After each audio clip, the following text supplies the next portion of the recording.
You'll open your Bibles up for the passage in Proverbs chapter 9. Proverbs chapter 9, verses 7 through 10.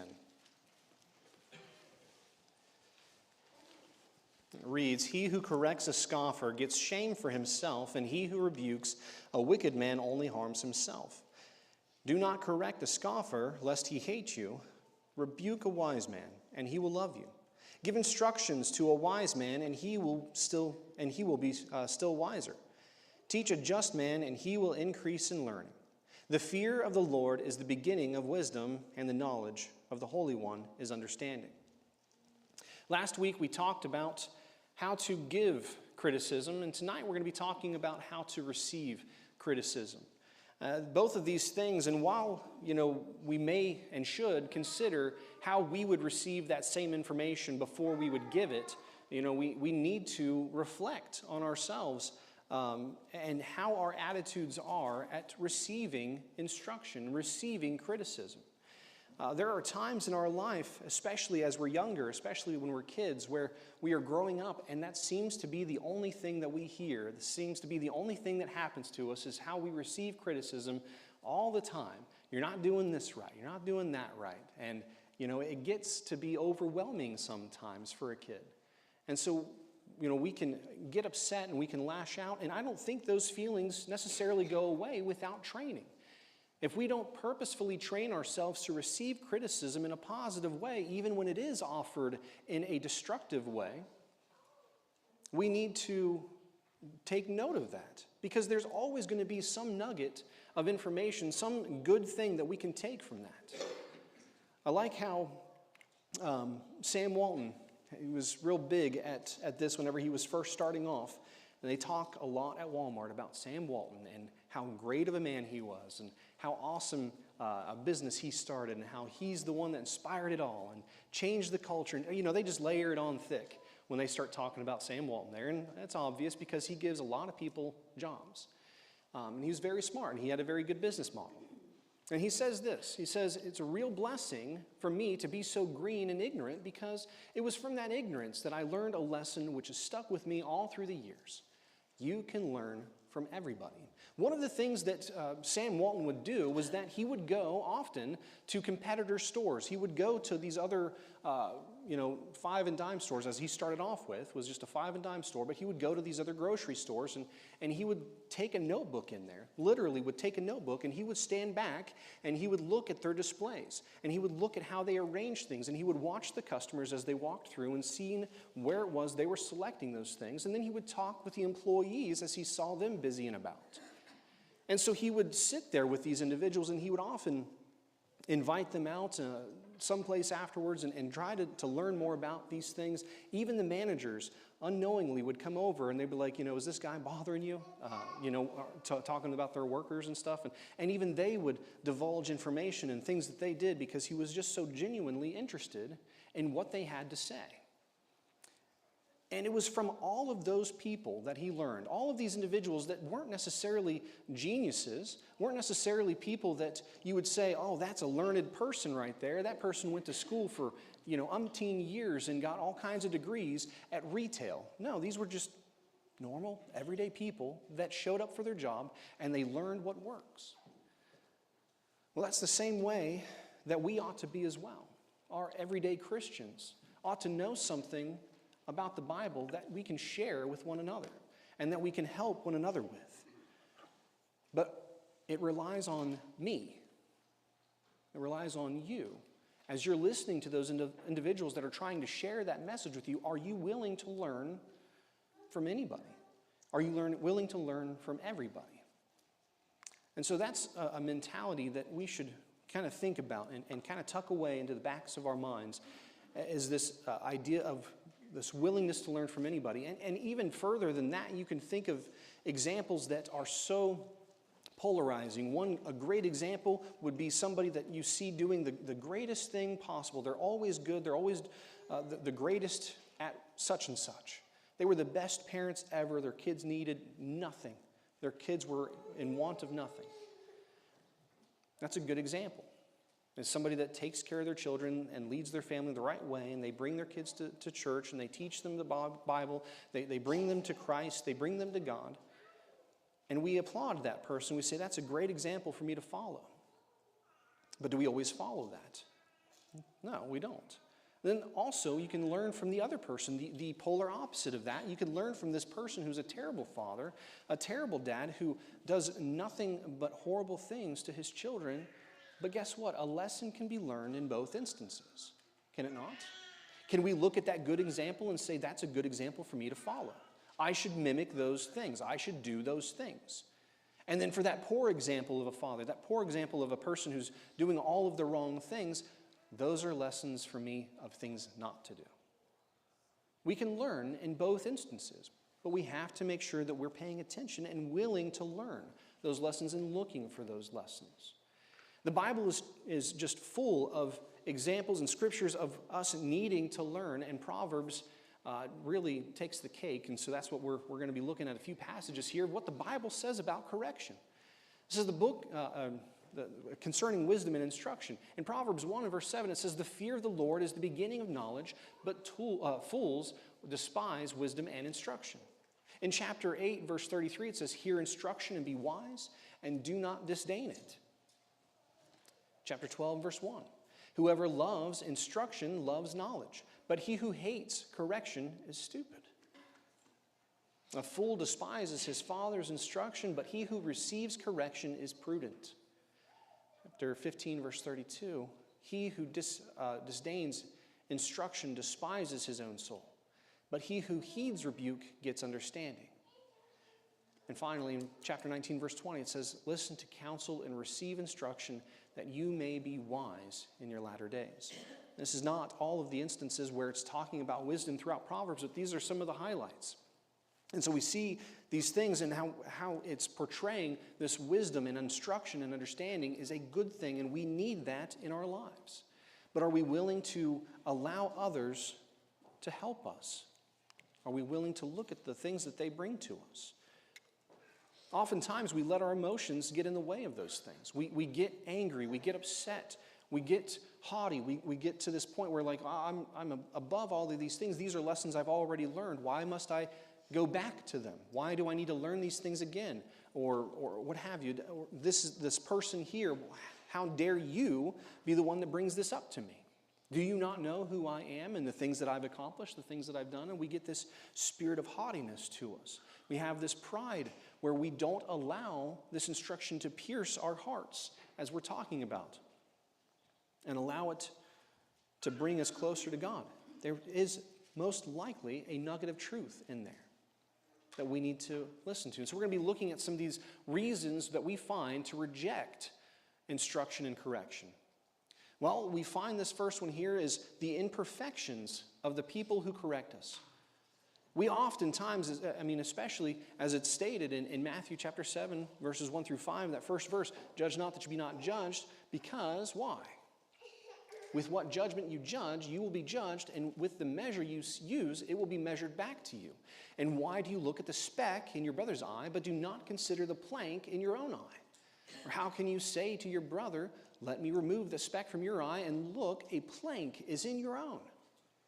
Hypocrite, first remove the plank from your own eye, and then you will see clearly to remove the speck from your brother's eye. So we oftentimes will just be like, well, hold on a second.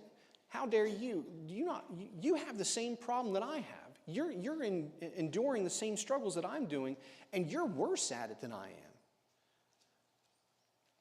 And so we reject that person's testimony to us. We reject that instruction, correction from this person who's struggling in their own life, but they see that we're struggling too, and so they bring forth that message to us. That shouldn't be how we do this.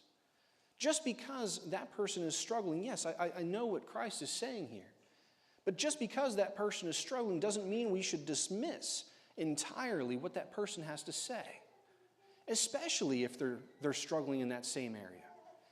Now, I know that they're coming down hard. They're using the Bible as a hammer and not as a sword as it ought to be used. And they're trying to bully up their brothers, and they're judging them unrighteously. They're judging them unfairly. As we continue on in that passage, it talks about judging righteously and correctly, the way that we ought to. But that doesn't mean that there isn't something that we can learn from that. And we should not reject that just for the grounds of the imperfection of somebody. Consider John 21, verse 22, where Peter is talking to Jesus, and Jesus is talking about the way that he's going to die, the way that he's going to be crucified on that cross. He says, you're going to endure these things. And Peter's like, well, wait a minute, what about the one that apostle that you love? What about John? And Jesus' answer is, if I will that he remain till I come, what is that to you? You follow me. Stop detracting, stop trying to shine the light on somebody else and say, well, this doesn't matter to me. These passages don't apply to me because they're being delivered by somebody who's also struggling in that. Like, no. Don't try to dismiss these things. Don't try to put the spotlight somewhere else, because that's one of the first things we try to do, is we try to justify ourselves, or we try to escape accountability by doing that, by pointing out the flaws in others. Well, if we wait for somebody perfect, some human that is perfect in all these things to try and show us our faults, we're going to die as fools. Because there is no such person that's perfect in all things. Christ is the only one who's perfect in all ways. And we have his instruction here. And that's the instruction we should be sharing with one another. And when it's shared from the Bible, it doesn't matter who's bringing it. When we look to the Scriptures and see that's a truth that I need to apply in my life, I need to. Another reason that we find to reject this instruction and correction is that the correction is not 100% accurate. They don't have the details 100% correct. There's just these little things that doesn't actually apply to me because it's not exactly my situation. Well, we shouldn't demand that every detail be perfectly accurate before listening to our own things. You know, consider the message that Nathan delivers to David. In 2 Samuel 12, the first 7 verses there, Nathan comes to David. It says, then the Lord sent Nathan to David, and he came to him and said to him, there were 2 men in one city, one rich and the other poor. The rich man had exceedingly many flocks and herds, but the poor man had nothing except one little ewe lamb, which he had brought and nourished, and it grew up together with him and with his children. It ate of his own food and drank from his own cup and lay in his bosom, and it was like a daughter to him. And a traveler came to the rich man who refused to take from his own flock and from his own herd to prepare one for the wayfaring man who had come to him, but took the poor man's lamb and prepared it for the man. And he said to Nathan, as the Lord lives, the man who has done this shall surely die. And he shall restore fourfold for the lamb because he did this thing and because he had no pity. And Nathan said to David, you are the man. Is that the situation? Is that the exact situation that David was in? No. He didn't steal anybody's lamb, their only lamb. That's not what he did, was it? He stole somebody's wife. That's completely different. This doesn't apply to me. This doesn't apply to him. But there's truth to that story, isn't there? And he learned his lesson. He finally let go of that cognitive dissonance and allowed himself to realize, oh wow, this is me. I am the one that did this. Sometimes it takes this kind of tact in order to persuade somebody of how it is that they need to receive this instruction, of how it is that they need to come to God, to overcome their flaws. They might not realize it in everyday speech, and that's why was important. And Jesus even said that because their hearts were hardened, that's why he taught in parables. So we need to change up our way of teaching so that individuals understand it. And that's what we're striving for. That's what we see here. So don't dismiss it just because it's not 100% got you pinned down. Well, that is exactly me, and that's where I need to learn this. Well, here's another one, is that the correction process wasn't handled the right way.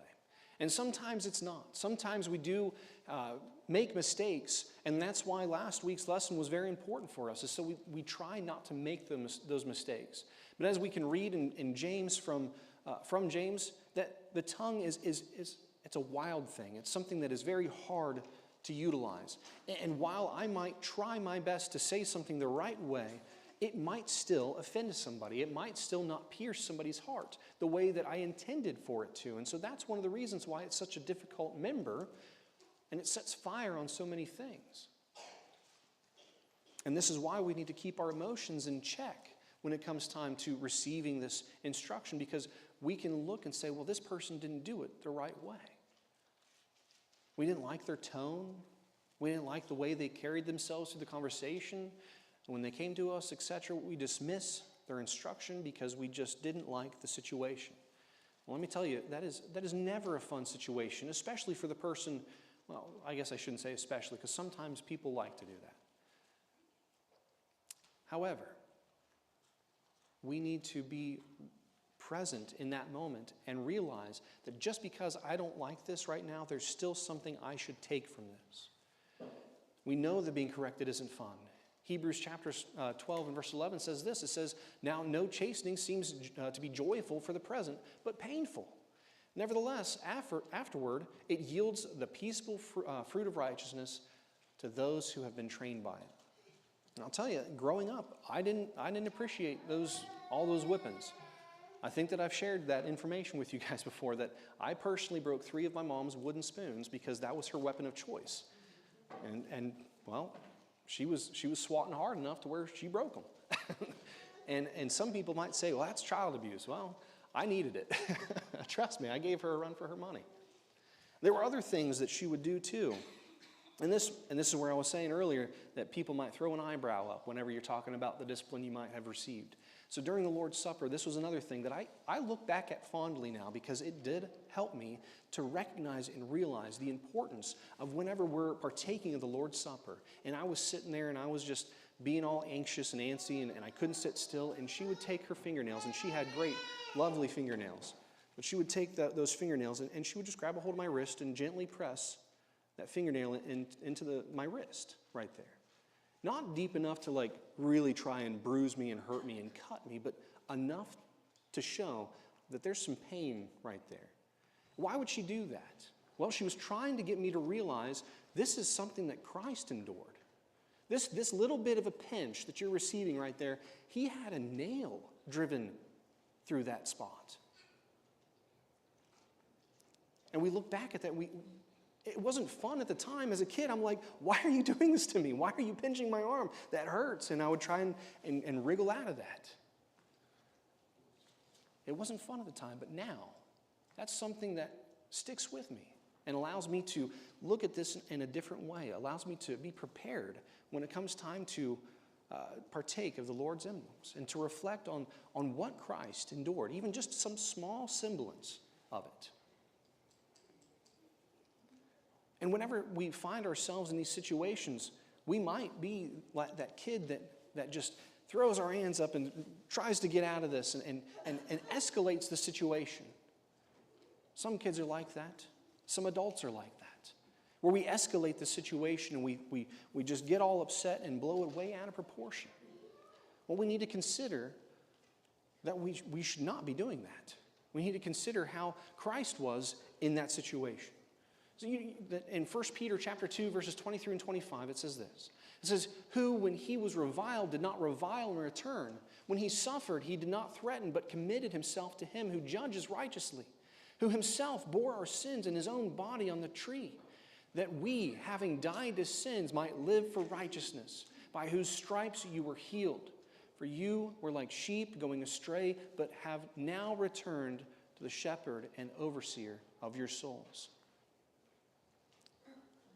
We need to consider the pain that Christ endured. Do you think that he enjoyed that? Absolutely not. He didn't enjoy it one bit. He didn't enjoy the idea of it. As he was even approaching, he was praying in the Garden of Gethsemane, and the physical trauma that was about to happen to him, the mental anguish was manifesting itself in physical ailments, where he was sweating drops of blood before he had even been struck yet. But here, he didn't escalate the situation. He allowed it to happen, even though they were going about this all wrong, weren't they? The very people he came to save were murdering him. But it's still something good came about from that. And we need to think about that. We need to take that into our hearts as well. And something here is that we might be foolish. The heart of a foolish person can always find an excuse to ignore instruction. In Zephaniah 3, verses 1 and 2, it says, "Woe to her who is rebellious and polluted, to the oppressing city. She has not obeyed his voice. She has not received correction. She has not trusted in the Lord. She has not drawn near to her God." We can be like that. We can be that person where we are rebellious and polluted. We talked about purifying our hearts this morning. That's part of it. We need to clear our minds and purify our hearts to prepare ourselves for the instruction. Are we? Or are we being foolish and dismissing everything? We need to turn aside that foolish pride. Fear the Lord. As we read earlier from Proverbs 9, verse 10, it says, "The fear of the Lord is the beginning of wisdom, and the knowledge of the Holy One is understanding." Don't be foolish. Don't be a person that thinks, well, I'll get away with it. I'll be able to do this and I'll be able to do that and just dismiss everything anybody says because I'll figure it out my own way. No, don't do that. You're going to fall flat on your face more times than you need to. I think about the son, the prodigal son who had to go off and just live life to its fullest, but he did so in the most rebellious way. And when he fell flat on his face and he finally realized what his predicament was, he didn't have to endure those things.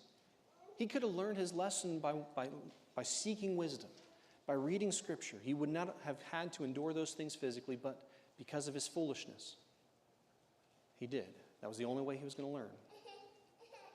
We need to develop a respect for God, His will, His word, and His purpose. Then it becomes easy for ourselves to humble ourselves. James chapter 4 and verse 10 says, "Humble yourselves in the sight of the Lord, and He will lift you up."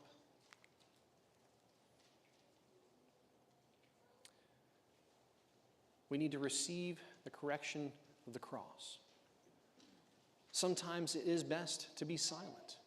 In Matthew chapter 27, 11 through 14, now Jesus stood before the governor, and the governor asked him, saying, "Are you the king of the Jews?" Jesus said to him, "It is as you say." And while he was being accused by the chief priests and elders, and he answered nothing. Then Pilate said to him, "Do you not hear how many things they testify against you?" But he answered him not one word. Sometimes that is the best case. We just need to let somebody instruct us. We need to listen to them and not offer objection after objection and try to derail the conversation and try to not derail the conversation, but try to guide the conversation for ourselves. Sometimes we need to listen. We just need to hear those things. Listen to those things. Meditate on those things. If we look at the cross, if we look at that instruction that he had endured, how he was thoroughly, let me just read it. I got distracted there. It says, you've never been more thoroughly corrected, rebuked, and exposed than when you were by the cross of Jesus. When we look at the cross and we see the things that Christ endured, he didn't deserve any of those things. He didn't deserve a single thing of that. But he still went through it. Why? Because there was good on the other side of that. If we can receive instruction and correction from the cross, it's going to be easy to accept the correction from others. So, in conclusion, if we're unwilling to listen to the correction and instructions from God, we're not going to listen to the correction of others. We need to be thankful for those as well that handle it correctly, such as Aquila and Priscilla. There are people in our lives that do handle it right. And they do come to you in a spirit of meekness, gentleness, and they come to you trying to build you up. And they mean it genuinely. And we need to be thankful for those individuals, because without them, we would not receive that instruction to be better, to be benefited, and to then go out and be able to be that kind of person for others that they need it and help them out. But reflecting on ourselves, do you stand in need of correction today? Do you look at the scriptures and realize, I'm not following this? There are things that people have brought to my attention that have told me, and you know what, I was a fool, and I did dismiss it, and I did push it off, and I did say, no, that doesn't pertain to me, but really, it truly does. And I need to change, and I need to draw closer to God. Do you need prayers? Do you need prayers of forgiveness, of strength, encouragement? Do you need to make correction in your life because you're not following Christ yet? You have not put him on in baptism. If you need to, whatever the call may be for you, would you please be wise? Listen to the voice of wisdom and respond appropriately as we stand and sing the invitation song.